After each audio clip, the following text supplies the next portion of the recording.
Hi guys, welcome to this new demo where I'm going to demonstrate how to sketch pyramids.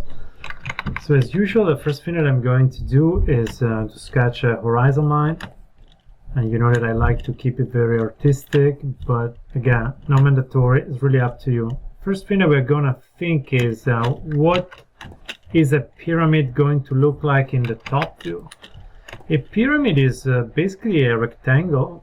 Actually, it's a square.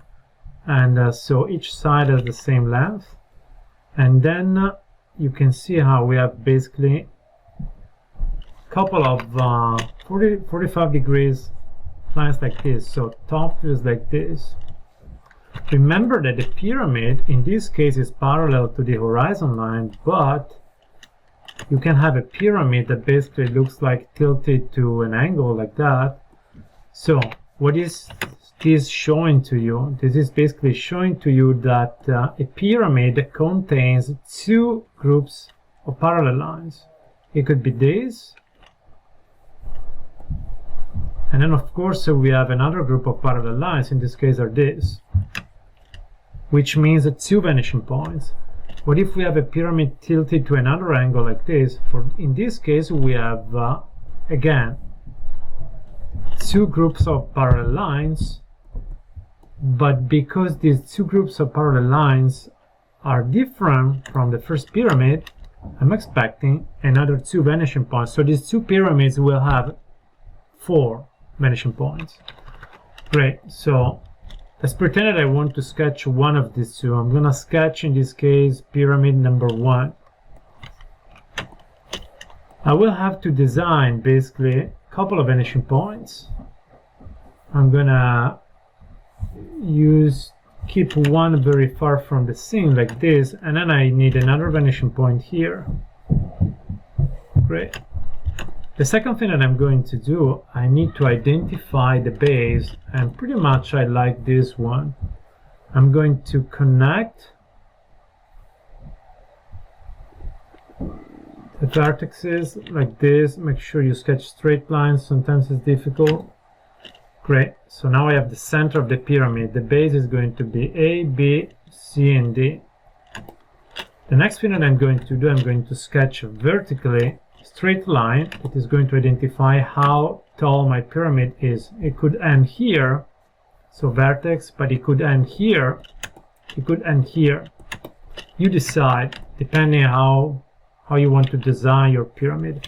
I'm gonna keep the overall height like this. I'm just trying to sketch now a decent set of lines. Of course, this is going to be freehand, so take your time. With the computer sometimes it's a little bit difficult because, you know, I'm using the tablet, so I don't get to watch my hands, so it's kind of tricky sometimes, but trying to do a decent job as much as I can. As you can see, I'm trying to darken my lines. Darken my lines next to the focal point because it's very important to keep a focal point interesting and powerful. Then it's up to you if you want to add some section lines. Sometimes they help. Okay.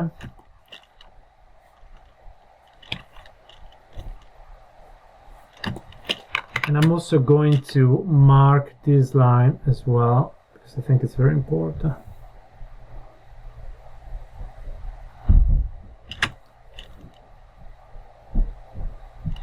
Great.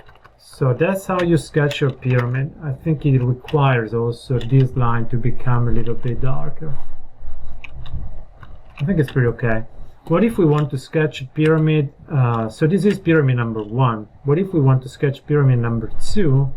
The pyramid number 2 basically requires is parallel to the horizon line, so it will require basically a set of parallel lines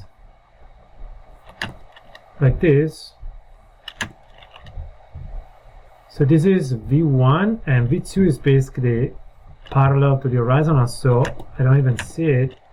The next thing that I'm going to do, I'm going to identify the center. It's pretty much here. Decide how high I want the pyramid to be and connect this to the rectangle, to the base. In this case, you can see that this is a pretty extreme scenario. I only get to see a big triangle here because the other sides are basically hidden behind the facade.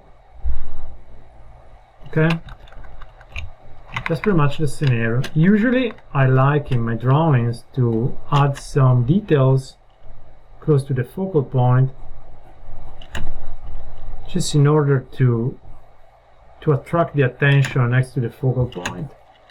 So in this case I wouldn't mind to add maybe, you know, extra amount of details, like for example there could be a palm tree here,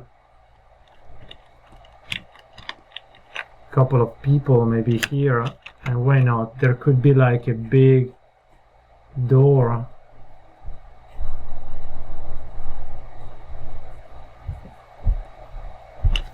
Okay, that's pretty much it for pyramids.